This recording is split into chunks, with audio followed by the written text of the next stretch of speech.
अस्सलामुअलैकुम। Welcome to online school. ये playlist खुसूसन उन लोगों के लिए है जो इंग्लिश पढ़ना तो जानते हैं मगर समझ और बोल नहीं सकते।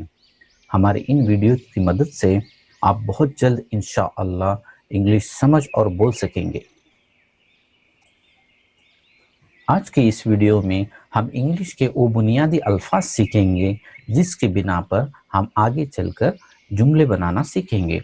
तो आइए आज हम उन अल्फाज को सीखेंगे। तो सबसे पहला लफ्ज है आई यानी मैं, वी यानी हम,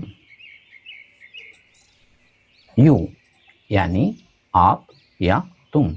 इंग्लिश में यू इस्तेमाल होता है चाहे वो वाहिद हो या फिर जमा।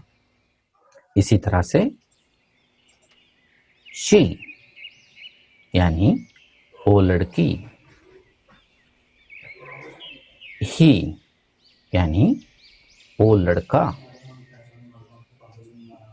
इट यानी ओ,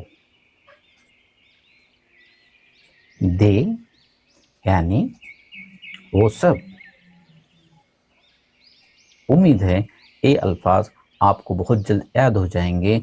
meet you in the next video जहां पर हम इन अल्फाज से जुमले बनाना सीखेंगे। Please like, share and subscribe to our channel.